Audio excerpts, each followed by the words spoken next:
পালিয়ে গিয়েছে অথবা পালায়নি।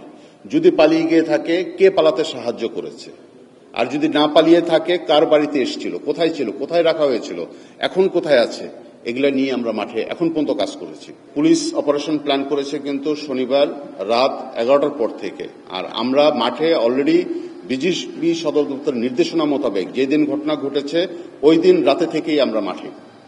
আরেকটা জিনিস আপনাদের বলতে চাই, এই যে লোক ধরার ক্ষেত্রে সীমান্তবর্তী এলাকায় বাইরে থেকে যখন কোনো লোক আসে, তখন স্থানীয় লোক যারা থাকে তাদের কিন্তু সন্দেহ হয় যে এই লোক কোথা থেকে এসছে।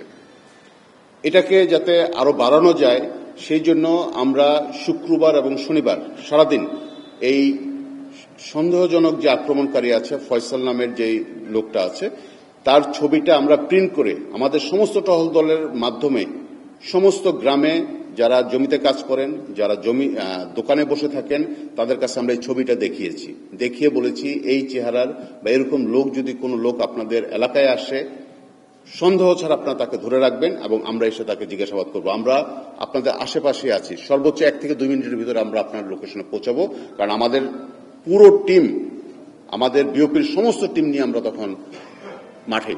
নতুন বাংলাদেশ গড়তে এলো জুলফিকার স্টিল। জুলফিকার স্টিল, ইস্পাত দৃঢ় অঙ্গীকার।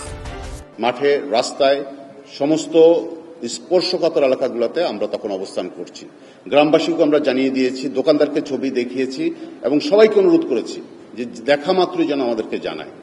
এই জন্যই আমরা বলছি যে আমরা কিন্তু পুরোপুরি নিশ্চিত না, এবং পুলিশও কিন্তু এখন পর্যন্ত 100% নিশ্চিত না যে এই গুলিবর্ষণকারী অথবা মোটরসাইকেল চালক যেই হোক না কেন যে এই সীমান্ত দিয়ে পালিয়ে গিয়েছে। আমরা এই লক্ষ্যে নিয়ে আমরা কাজ করছি। যখন এই সংক্রান্ত বিষয়ে আরো কিছু আমরা জানতে পারবো, টাইম টু টাইম সাংবাদিক ভাই হিসেবে আমরা আপনাদের সাথে শেয়ার করব। আমরা আপনাদেরকে অনুরোধ করব, আপনাদের নিজেদেরও যেহেতু অনেক সোর্স থাকে সীমান্তবর্তী এলাকাতে, তাদের মাধ্যমেও একটু খবর নেওয়ার জন্য, আরো বিস্তারিত খবর নেওয়ার জন্য। আর যাকে নিয়ে আলোচনা হচ্ছে এখন পর্যন্ত, সেই ফিলিপ সেনালকে আটকের জন্য আমরা মাঠে আছি, কাজ করছি। আমরা আমাদের টিম গোয়েন্দা মোতাবেক কাজ করছি। আমরা সর্বাত্মক চেষ্টা চালিয়ে যাচ্ছি, সর্বশক্তি নিয়োগ করেছে, এতটুকু আমরা বলতে পারি। কারণ এই বিষয়টাকে অত্যন্ত গুরুত্বের সাথে আমরা নিয়েছি। যখনই ঘটনা ঘটেছে এবং ঘটনা ঘটার বিকেলের ভিতরেই কিন্তু আমাদের কাছে বা সন্ধ্যার ভিতরে আমাদের কাছে কিন্তু বিজিবি সদর দপ্তর থেকে অত্যন্ত কড়া নির্দেশনা এসছে, এবং সেই মোতাবেক কিন্তু আমরা সীমান্তবর্তী এলাকাগুলোতে আমরা পাহারায় চলে গিয়েছি, চেকপোস্টে চলে গিয়েছি। আমরা কাজ করছি, আপনাদেরকে নিশ্চিত করতে চাই আমরা কাজ করছি। আজকে যাকে ধরা হয়েছে বেঞ্জামিন চিরার নাম, সে ফিলিপের খুব নিকট আত্মীয় একজন।